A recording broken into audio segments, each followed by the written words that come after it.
Greetings, greetings, greetings. This is Jennifer from Jennifer's Closet, and I'm going to, excuse my attire if you see it. I'm in my painting clothes today, or dyeing clothes, and I'm going to show you a couple of things that I do. If you see threads, just ignore them. I'm going to dye a little bit of stuff for you today and show you how I create some of my lining fabrics. I know I'd forgotten something. I forgot my gloves, so we're going to go without gloves.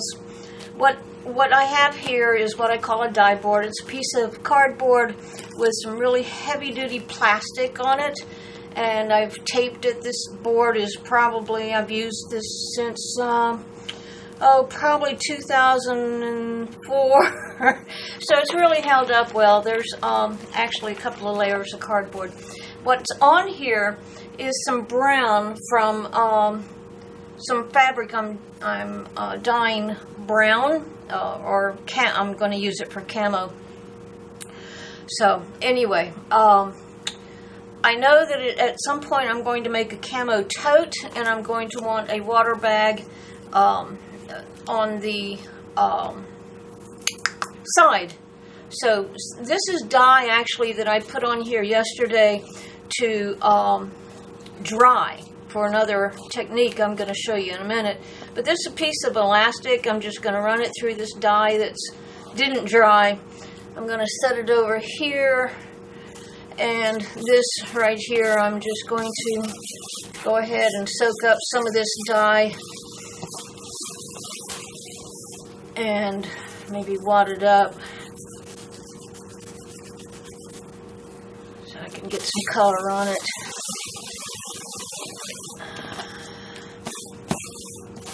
This is I would normally just dip this, but I don't have that brown container down here. So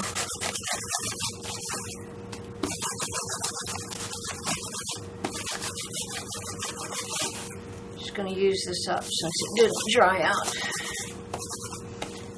Wad that up, see if I can't get it to transfer a little bit. Still need a little bit there at the top.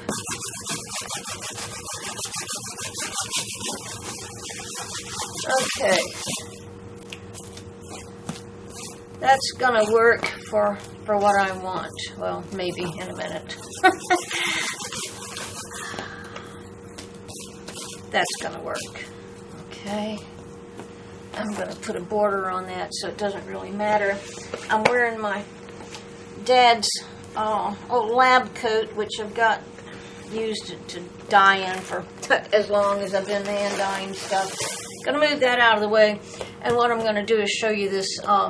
This had blue on it.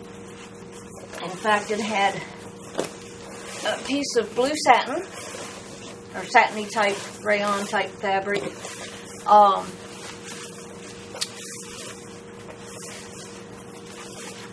And basically, I'll show you how I got this. Okay, I'm pretty much through with this right now. If you look at the back side, okay, I'm going to show you how I get this effect here. All these different things here. I'm not sure what kind of blues I'm going to be working with, so I'm going to leave it at that stage until I know more of what I want to do. Okay, we're going to use your imagination here, and we're going to play like this bucket has some dye in it that I've already mixed up, like this. Okay, we're going to do some zippers in a minute too, so that's why I pulled the blue board. I take my fabric, and usually I'll get it a little damp, okay, and then I'll just immerse it in my bucket of dye, bring it out, spread it out on my board. Then I do a technique that I call scrunching. This is supposed to be wet, okay, so I scrunch it up, okay, and then I take this dye, pour a little bit in a little container like this, add a little bit more of the main color. So I would use the unmixed blue here. Pour a little bit in so that it's darker than what I've got in my other bucket. Then I take my foam brush with that mix that I just made, and I brush along the top of this area that I've scrunched up, okay? And then when it dries, those areas that, what happens is this particular dye, it doesn't happen with, this is the only dye that I've ever seen this happen with, it kind of melts down into, or fades down into the fabric. It's uncontrollable, which I really, really love. This is not a dye you would want to use if you needed a controlled look. I don't need a controlled look. And I love the abstractness of what this does. I use it for linings on anything that I line. So to me, the little dip down here, these little, what other people would call color imperfections, are perfect. They're perfect for me. It's exactly what I want. Something unusual that nobody else can produce. I can't even reproduce the same effects because it does its own thing. Anyway, I take this with my darker color and I go across the top of these ripples that I've created, and I let it dry, and then it turns out to be whatever it's going to be. Now that blue that you saw just a minute ago is right here. I'm going to dye a couple of zippers, so I'm just going to drop them into this bucket of blue that I've got left over. This is the lighter blue. Swish them around a little bit. I'm going to pull them out.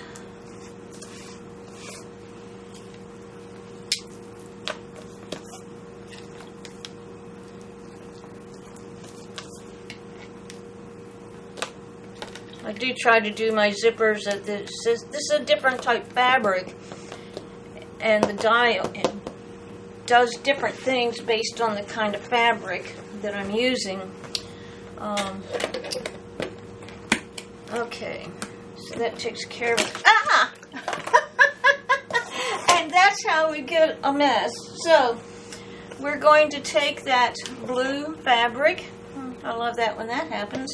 I don't usually do this on the floor. And we're going to just go ahead and use this blue piece. It won't hurt it. And just soak that up. I'm going to roll that up so that I can get... I'll show you another technique while I'm at it. Another technique that I use is to get dye on one area and then just go along and squeeze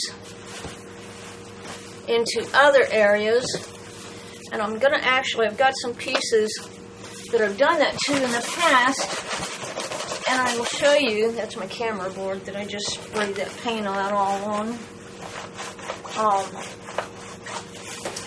Such is life. These things happen.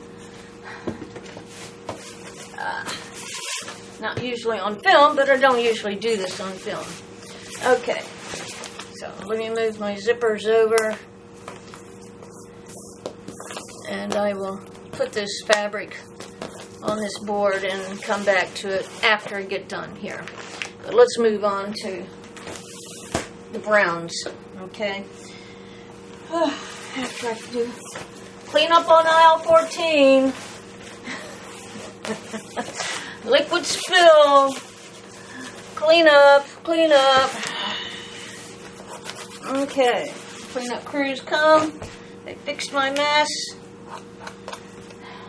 Okay. I got a little bit of dye splashed all the way over there. Using that scrunching method that I just showed you. And this right here, what you're looking at down here, is dried dye. Okay, using that scrunching method is how I created some of this. Some of these effects are just actually scrunched color. Okay.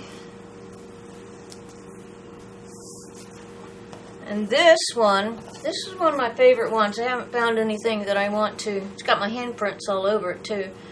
I haven't found anything that I want to use this on. This is the back side actually.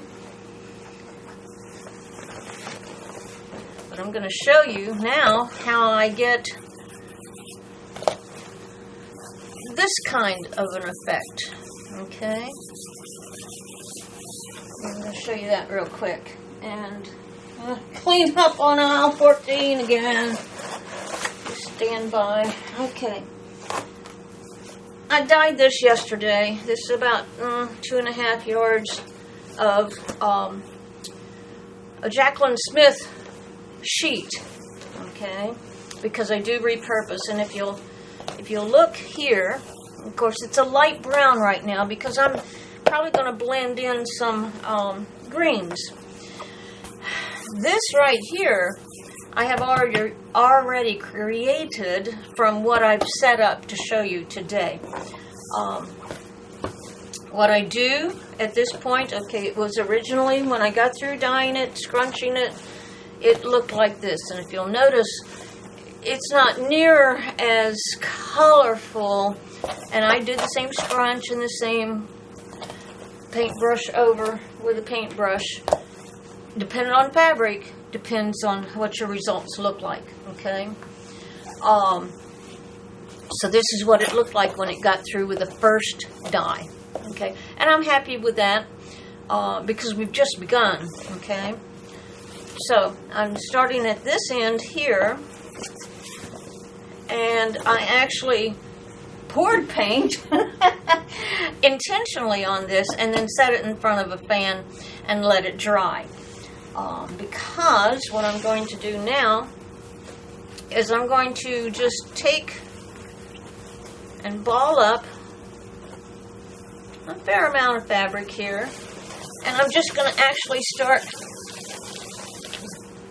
wiping this board off. Okay, and what that does is it gives me these areas like that. And spray water over here. I don't know what I did with it. Well, poopy doop. Hang on just a second.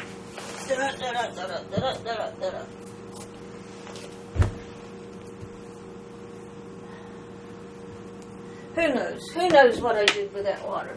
But, as luck would have it, I always have more. So, what I'm going to do actually is spray a little bit, just to moisten that up just a little bit, not a whole lot, just a little. I'm going to gather up some more area, and we're just going to wipe that up, and there you go. Now, I actually discovered this when I was cleaning one of my boards off to change colors. And I thought, wow, that'd be a really cool technique. And I started incorporating it, and I really like the effect. I've never had anybody fuss at me that they don't like my lining fabric. I like the abstractness. Now see, that piece there is almost too uniform for me. So I'll grab it in the center, and we'll see if we can't. However, that might not be a bad thing. I do try not to do my whole hand, because then you got my handprints all over the fabric, which is no big deal if it's in the lining. You're not going to really see that anyway. So I'm going to finish this up. I may have to actually put some more. Let's see, there's my fingerprints right there. Right there. I may have to put some more out here and let it dry. But that's the technique I'm going for, or that's the look I'm going for. I probably am going to want it a little bit darker. Probably going to throw in some green with it. Or I might even put in some burnt sienna. I don't know yet. But this is a start, and I just wanted to show you this. So, I'm going to get out of here and clean up the rest of the mess I made on aisle 14. Peace. Love you. Thanks for coming by. And come back and see me. This is Jennifer from Jennifer's Closet. Thanks. Bye-bye.